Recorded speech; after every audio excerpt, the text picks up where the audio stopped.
si laki-lakinya ini memakai obat kuat teman-teman. Jadi Meisanya ini sudah ada panggilan lain gitu, ada job lagi yang mau datang ke kosnya. Jadi disuruh cepet mas, saya ada panggilan lain ini, saya ada job lain, saya nggak hanya melayani kamu. Terus tamunya ini marah, saya kan di sini bayar, saya kan di sini juga pelanggan, saya juga customer. Terus cekcok, kamunya kelamaan, sedangkan saya harus melayani tamu yang lain, katanya gitu. Terus apa yang membuat kamu seperti ini? Apa faktor pelaku itu membunuh kamu?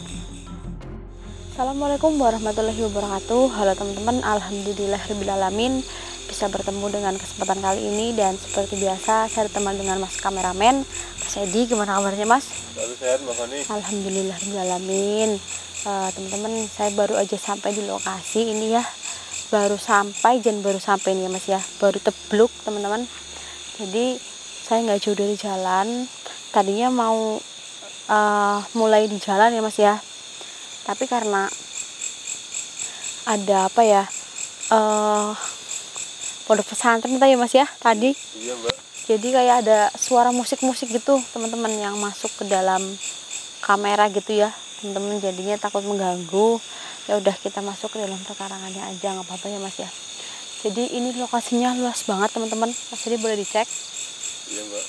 Ya seperti ini ya teman-teman ya. Kebanyakan pohon jinistri, kalian tahu pohon jinistri nggak teman-teman? Ya ini nih yang di atas mas Edi, ini namanya pohon jinistri ya. Iya, jadi gini mas Edi, teman-teman. Jadi saya tuh diundang oleh warga untuk melakukan penelusuran di sini. Itu katanya ya mas ya, belum lama, baru-baru ini tuh aja kejadian mas di sini. Itu ada peristiwa yang menyebabkan satu nyawa itu meninggal, gitu teman-teman. Jadi sebenarnya ini jarak antara, sebenarnya rumah tuh dekat ya mas ya, cuma kayak malam aja teman-teman. Jadi kayak nggak kayak kelihatan sepi aja gitu. Jadi ada satu mayat yang dibuang di sini gitu, teman-teman. Nah katanya mayat ini adalah seorang penghuni, ini wanita ya teman-teman. Dia itu penghuni di salah satu kos-kosan gitu teman-teman. Ada satu kos-kosan di desa ini. Jadi kos-kosan ini lumayan bebas katanya teman-teman. Bahkan ini itu kos-kosannya itu katanya ini teman-teman, dihuni bukan oleh para pelajar atau mahasiswa gitu teman-teman. Biasanya kan kos-kosan dipakai untuk mahasiswa atau pelajar ya teman-teman ya. Ini itu untuk para wanita yang bekerja malam-malam gitu teman-teman. Jadi karena bebas mungkin jadi laris ya teman-teman. Dan bahkan banyak sekali mereka yang membawa pasangannya ke dalam kos-kosan itu. Tapi naas ada satu perempuan yang meninggal, saya kurang tahu sebabnya apa. Katanya sih ya ada hubungannya dengan dia diperkosa gitu teman-teman. Nah dibuang di area sini gitu teman-teman. Ini belum lama. Nah katanya warga itu sering sekali mencium aroma bau bangkai dari tempat ini. Ya saya menjawab mungkin ada hewan mati gitu, atau ya nggak harus dari mayat yang dibuang, karena itu pun udah ditemukan gitu mas Edi. Ya mungkin bau kayak ya mereka ditakut-takutin lah gitu ya teman-teman. Tapi kan saya mencoba untuk menenangkan hati mereka. Jadi saya anggepin itu hanya bau binatang yang mati ya mas gitu. Jadi mereka pun sering mendengar suara jeritan minta tolong dari arah sini, itu dari suara perempuan. Bahkan sebelum ada kejadian ini itu nggak ada suara seperti itu mas. Jadi tempat ini tuh tempat ini punya Pak Haji ya teman-teman ya. Jadi yang punya ini tuh itu adalah haji yang lumayan kaya. Jadi ya insya Allah tempat ini tuh aman. Jadi sebelum ada kejadian seperti itu nggak ada gangguan teman-teman. Nah ini kita dekat dengan kandang ayam ya mas ya, nggak bau banget teman-teman. Kita maju aja deh mas. Jadi anakan kalau ngomong teman-teman, ini bau banget kotoran ayam mas. Apa jangan-jangan baunya dari itu mbak? Dari siapa? Dari saya? Iya dari kandang ayam itu mbak. Oh iya, kan tadi saya udah bilang bahwa nggak semua bau busuk, bau amis itu berasal dari makhluk halus ya teman-teman. Bisa aja ada binatang yang baru mati atau binatang yang kelindes motor atau mobil ya mas ya, kan baunya amis ya mas, apalagi kalau habis hujan teman-teman. Iya, jadi saya coba menenangkan warga yang ada di sini. Bismillahirrahmanirrahim. ya wajar aja lah mas kalau pelaku membuangnya di sini, karena ini terkenal tempat yang apa ya, bukan tempat angker gitu, jadi tempat yang di kayak hutan gitu teman-teman. Jadi mereka mungkin pikiran si pelakunya ini aman nih kalau buang di sini, mana ada yang tahu. Ternyata pikiran mereka salah ya teman-teman, cepat ditemukan. Padahal tempat ini ya bisa dilihat sendiri ya teman-teman ya, kayak gini. Serem ya mbak ya. Ya serem sih. Ini juga pohon bambu semua ya. Betul teman-teman. Mas Edi, Iya mbak. tadi saya dapat pesan bahwa kita tidak boleh masuk terlalu dalam karena memang ini tempatnya luas. Karena kita baru pertama kali penelusuran di sini, jadi saya takut juga kita bisa tersasar mas. Coba cek sini mas tadi, daun jatuh ya. Iya mbak ini mbak. Astagfirullahaladzim. Astagfirullahaladzim mas Edi, dengar ada suara mas? Iya mbak, saya dengar mbak. Astagfirullahaladzim, kayak ada suara apa teman-teman, langkah kaki berjalan mas. Astagfirullahaladzim. Loh, dengar mas Edi? Dengar saya mbak. Ada suara rintihan ya mas ya? Iya mbak. Rintihan, Mbak ini mbak. iya rintihan kesakitan mas. Astagfirullahaladzim. Dari mana ya mas Edi? Assalamualaikum. Dengan siapa ini? Apakah ada orang? Atau memang kalian penunggu tempat ini membutuhkan sesuatu? Astagfirullahaladzim mas Edi. Suara tangisan itu semakin jelas mas. Iya mbak. Astagfirullahaladzim. Saya penasaran mas Edi. Bau apa ini? Bangkai atau bau busuk juga tercium sangat jelas di hidung saya mas.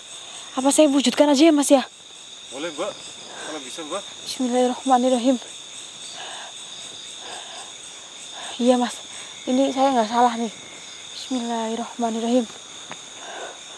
Auzubillahiminasyaitonirrajim. Bismillahirrahmanirrahim. Teman-teman, ini berhubung saya penasaran ada suara rintihan perempuan dan adanya bau bangkai, maka saya akan wujudkan aja ya teman-teman ya. Siapa tahu ada sosok yang memang benar-benar mau mewujudkan dirinya di depan kamera ya mas. Bismillahirrahmanirrahim. Assalamualaikum ya li roh ya li kubur. Keluar. Saya ingin bertemu dengan kamu. Apa yang kamu rasakan? Sepertinya kamu sedang merasakan kesedihan. Karena saya merasakan aura dari kamu itu yang gak baik. Apa yang kamu rasakan? Apa yang kamu alami? Silahkan ceritakan. Keluarkan saja. Astagfirullahaladzim. Teman-teman, sulit untuk memanggil, tapi yang saya rasakan ini banyak sekali aura kesedihan teman-teman. Astagfirullahaladzim. Mas Edi, coba lihat saya kesini mas. Jangan Mas Edi. Mas Edi. Mas Edi. Iya mbak. Jangan malamun. Teman-teman bantu doa juga. Mas Edi nih, saya yang pantangan buat Mas Edi nih. Saya takut Mas Edi malamun. Bismillahirrahmanirrahim. Auzubillahiminasyaitonirrajim. Bismillahirrahmanirrahim. Keluar kamu. Ceritakan apa yang kamu rasakan. Wujud. Astagfirullahaladzim. Allahu Akbar Mas Edi. Astagfirullahaladzim.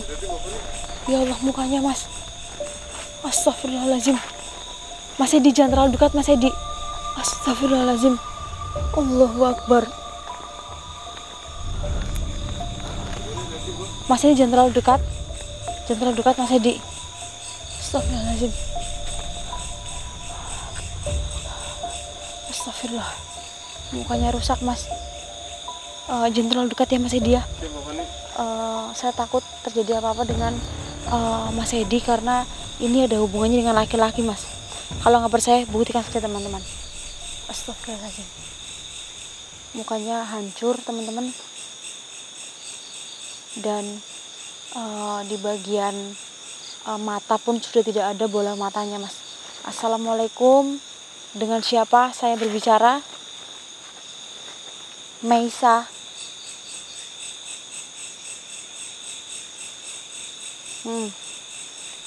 Pasti kamu ada hubungannya ya dengan jasad yang ditemukan di sini, yang meninggal di kos-kosan. Astagfirullahaladzim, Mas Edi. Teman-teman, ternyata benar.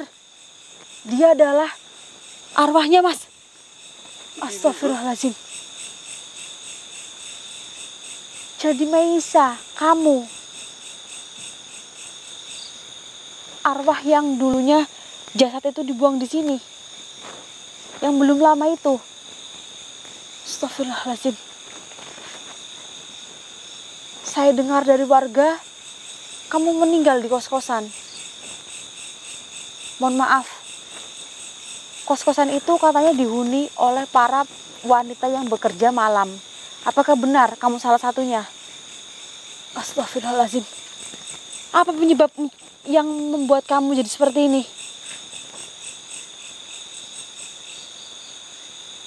Astagfirullahaladzim. Mas Edi, ternyata benar. Dia adalah seorang PSK, Mas. Dan kamu melayani tamu kamu itu di kos itu. Karena saking bebasnya. Jadi benar teman-teman yang dibilang warga tadi ke saya. Astagfirullahaladzim. Lalu, apa yang membuat kamu seperti ini? Allahu Akbar, Mas Edi. Terus kamu dibunuh. Astagfirullah, teman-teman. Jadi Meisa ini adalah seorang PSK ya teman-teman. Dan dia itu mendapatkan tamu. Dan katanya tamunya ini memakai obat-obat laki-laki gitu Mas, yang membuat jadi tahan lama gitu teman-teman. Nah, sedangkan Meisanya ini, dia itu sudah ada panggilan panggilan job dari yang lain gitu teman-teman. Dia melakukan dengan tamunya ini, tersangkanya ini belum selesai, lama banget, cekcok ya, karena si laki-lakinya ini memakai obat kuat teman-teman. Jadi Meisanya ini sudah ada panggilan lain gitu, ada job lagi yang mau datang ke kosnya. Jadi disuruh, cepet Mas, saya ada panggilan lain ini, saya ada job lain, saya nggak hanya melayani kamu. Terus tamunya ini marah, saya kan di sini bayar, saya kan di sini juga pelanggan, saya juga customer. Terus cekcok, kamunya kelamaan, sedangkan saya harus melayani tamu yang lain, katanya gitu. Terus apa yang membuat kamu seperti ini? Apa faktor pelaku itu membunuh kamu? Menolak. Astagfirullahaladzim.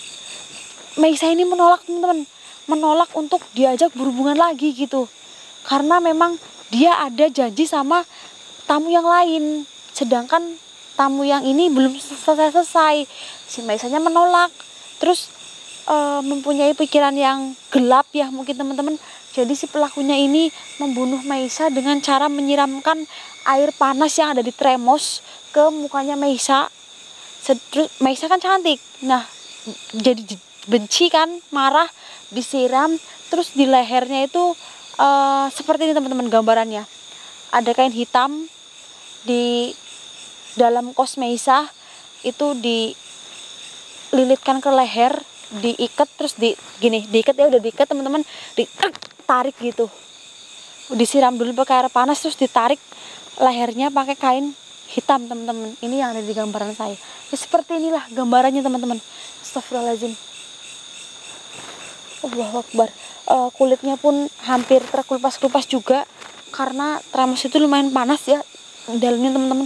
Ya namanya di kos-kosan lah, kalian tahu sendiri lah, barangnya ya seadanya seperti itu teman-teman. Astagfirullahaladzim. Hanya kamu menolak ya? Mohon maaf. Untuk mencari pelaku yang sudah membunuh kamu, itu bukan tugas saya. Semua sudah ada tugasnya masing-masing kan Mas Edi? Betul itu. Saya akan sampaikan, harus diketemukan ya.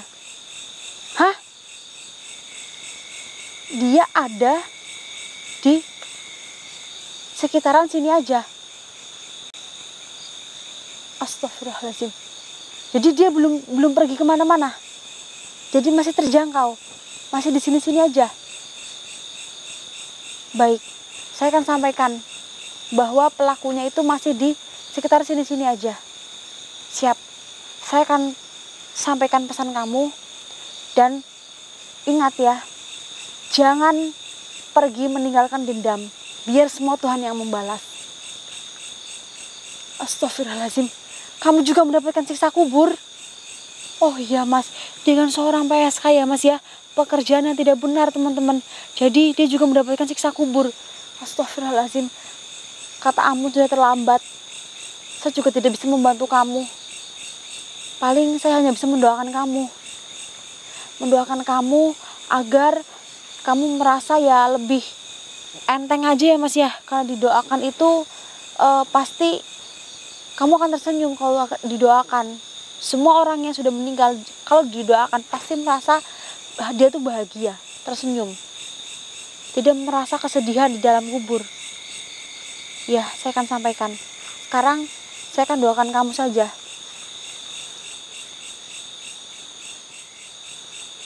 Yap. Ya, tenang. Tenang. Saya tidak akan pernah lupa dengan pesan kamu. Setelah pulang dari sini, saya akan menyampaikannya. Kamu pergi dengan hati-hati. Jangan kembali lagi. Ingat, walaupun jasadmu dibuang di tempat ini, tapi ingat, ini bukan tempat kamu, ini tempat manusia.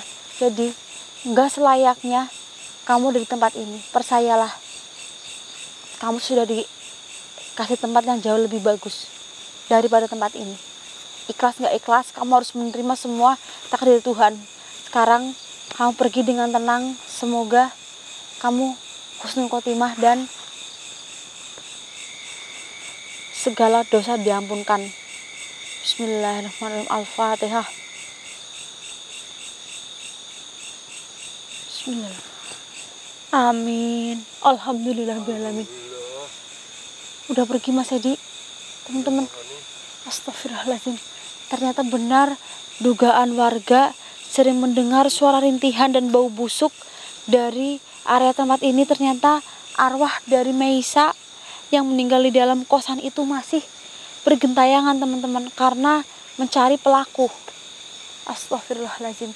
Tapi kita dapat titik terang teman-teman, bahwa pelakunya itu masih ada di sekitar sini, cuma dia mengumpat, belum pergi yang jauh gitu teman-teman. Mas, kita harus sampaikan pesan dari Meisa ya Mas ya, kasihan dia ya Mas ya. Dia tidak apa-apa teman-teman, dia hanya minta untuk ditemukan pelakunya ya teman-teman, dan dihukum seadil-adilnya. Teman-teman, saya harus kabari pihak dari desa yang sedang mencari pelaku dari Meisa, dan ini belum meninggal lama ya teman-teman ya. Mungkin ini saya tutup dulu, kurang lebihnya kami mohon maaf. Oh ya teman-teman, ambil pelajarannya yang baik aja ya teman-teman ya, yang jelek tolong dibuang jauh-jauh ya teman-teman ya. Pasti kalian bisa menilai mana yang baik, mana yang jelek. Mungkin dari saya cukup sekian, saya pamit, dan Mas Edi kalau ada kesalahan minta maaf ya teman-teman. Assalamualaikum warahmatullahi wabarakatuh. Alhamdulillah, insya Allah tempat ini udah aman Mas. Tadi saya udah pesan buat Meisa untuk pergi dari tempat ini. Astagfirullahaladzim. Masih ada aja zaman sekarang ya Mas ya. Iya, Mbak. Iya. Oh, Mas.